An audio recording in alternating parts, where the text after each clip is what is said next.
Wetlands अर्थ की kidneys हैं, ये प्योरीफायर्स हैं, ये हमारा माहौल को साफ़ करती हैं। जितना भी हमारे इलाके हैं जहाँ से पोल्यूटेड वाटर, जो आलूदा हमारा पानी है, ये उनको नेचुरल उनको एक तरीके से फ़िल्टर करती जाती हैं। इसके अलावा ये बायोडाइवर्सिटी और हमारे जितने भी मुकामी परिंदे हैं, हमारे पौधे हैं, उनकी अफजाइश के लिए एक बहुत अच्छी एक नेचुरल अल्लाह की तरफ से एक कुदरती ये एक मकामात होते हैं।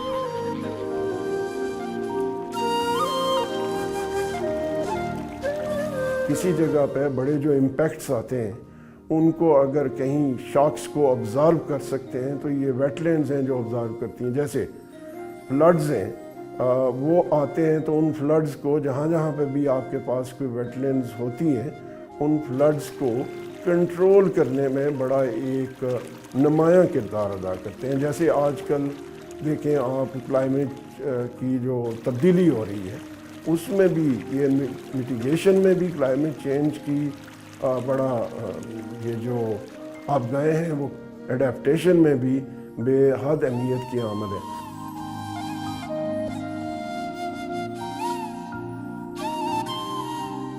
पाकिस्तान बड़ा मुनफरिद मुल्क है, कोस्टल एरिया से लेके प्लेन से लेके हिल से लेके माउंटेन्स और फिर स्नो कैप माउंटेन्स, तो वैरायटी ऑफ इकोसिस्टम्स है। और ये जो आप गायें हैं ये हर जगह पे मौजूद है।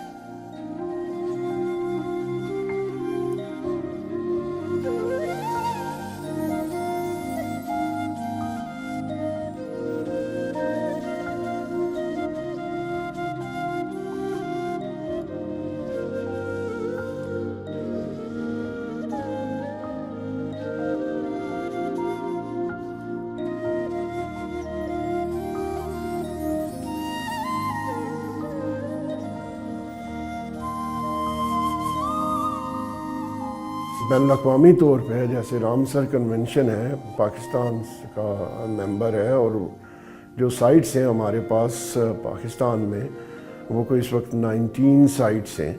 लेकिन ये जितनी भी साइट्स हैं इनकी इम्प्लीमेंटेशन जो इनकी मैनेजमेंट है वो बड़ा एक अपॉर्चुनिटी है जिसको फ्रेश लुक देने की ज़रूरत है।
सबसे बड़ी रामसर साइट इंडस डेल्टा के नाम से है, जो कि सिंध में है।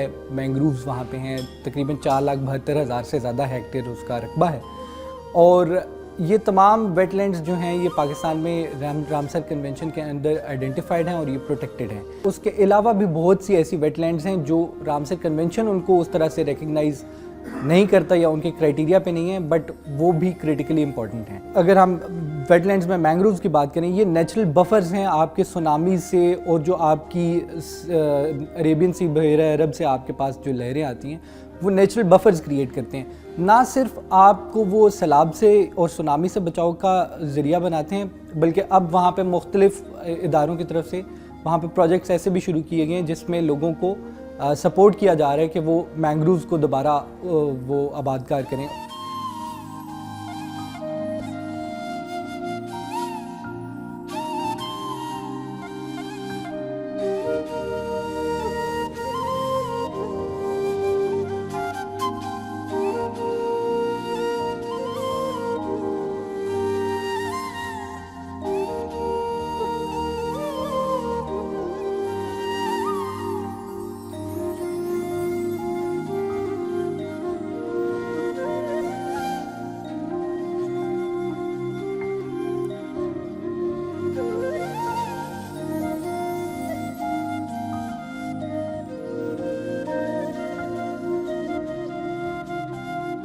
क्लाइमेट चेंज के साथ बड़ा इम्पैक्ट हुआ।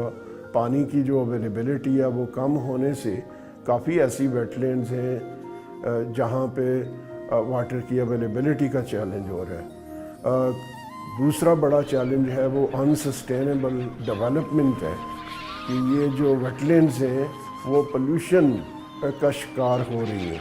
लोग रियलाइज़ नहीं कर रहे होते कि ये कैसे वेटलैंड्स हमें क्लीन वाटर प्रोवाइड करती हैं, हमें फूड प्रोवाइड करती हैं। यहाँ पे वेटलैंड से बेशुमार फ़वाइद हासिल हो रहे होते हैं, स्पेशली बायोडाइवर्सिटी के एतबार से। तो लाइवलीहुड्स लोगों की जो है वो इम्पेक्ट हो रही होती हैं, अफेक्ट हो रही होती हैं। तो ये जो वेटलैंड्स हैं कोस्टल एरियाज़ में, प्लेन्स में, माउंटेन्स में, जैसे अल्पाइन में मसलन ब्रोगल को आप ले लें, वहाँ पे एक वेटलैंड की अपनी अहमियत है, और अगर आप कोस्टल एरिया में जाएं तो उन वेटलैंड्स की अपनी अहमियत है। तो हमें पाकिस्तान में ये जो वेटलैंड्स हैं ये इंतहाई कोशिश करके इसकी अहमियत को अंडरस्टैंड करने की ज़रूरत है। हमें कोशिश करके इनके तहफ़्फ़ुज़ के लिए काम करने की ज़रूरत है।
पाकिस्तान में ये हमारे नॉर्दर्न रीजन से हिंदू कुश, कराकोरम, कोहे सलेमान रेंज, यहाँ से ऊपर हमारे पास दियोसाइड वेटलैंड है, नलतर वेटलैंड है, वहाँ से होते हुए ये दरिया सिंध के अलॉन्ग ये Chashma barrage, Rawal lake, Mangla lake, Taunsa barrage, Punjab से, सदर्न पंजाब से तोसा बैराज से ये नीचे सिंध के इलाके में, बलूचिस्तान के इलाके में हमल लेक उस तरफ ये यहाँ पे जाते हैं, किंझर झील पे, मंचर लेक पे।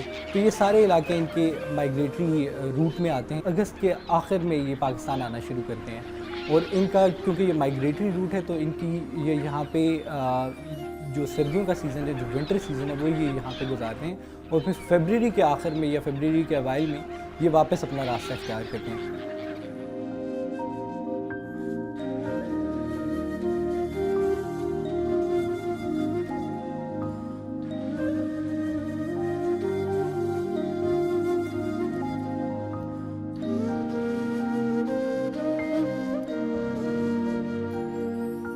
किसी जगह सफ़र करते हैं तो किसी जगह हमें रुकना होता है, वो रेस्ट हाउस की तलाश में होते हैं। इसी तरह ये जो मेहमान परिंदे हैं ये एक जगह से दूसरी जगह जब सफ़र कर रहे होते हैं तो ये वेटलैंड्स उनके लिए एक बड़ा रेस्ट का मकाम होते हैं कि वो वहाँ पे थोड़ा टाइम गुजार के फिर अगला सफ़र अपना जारी रखते हैं। तो लेकिन वेटलैंड्स में जहाँ पे पोल्यूशन हो चुकी है, जहाँ पे वेटलैंड्स में पानी की कमी हो चुकी है, वहाँ पे उन मेहमान परिंदों को बड़ा एक असर हो रहा होता है। बहुत सारे ऐसे एरियाज़ हैं जिसको इन डेप्थ स्टडी करके तो हमें एक प्लान्स जो बने हुए हैं उन प्लान्स की इम्प्लीमेंटेशन पे काम करने की ज़रूरत है ताकि लोकल कम्युनिटीज़ बेनिफिट करें। ये मुश्तरका जो हमारा मुस्तकबिल है उसके लिए आपको पता है पाकिस्तान जब बना था तो उस वक्त पानी की अवेलेबिलिटी 6,500 क्यूबिक मीटर थी और अब जो है ना 1,000 से भी कम रह गई है। तो जो हमारे पास वेटलैंड्स हैं उनको हम बेहतर तरीके से प्रोटेक्ट करें।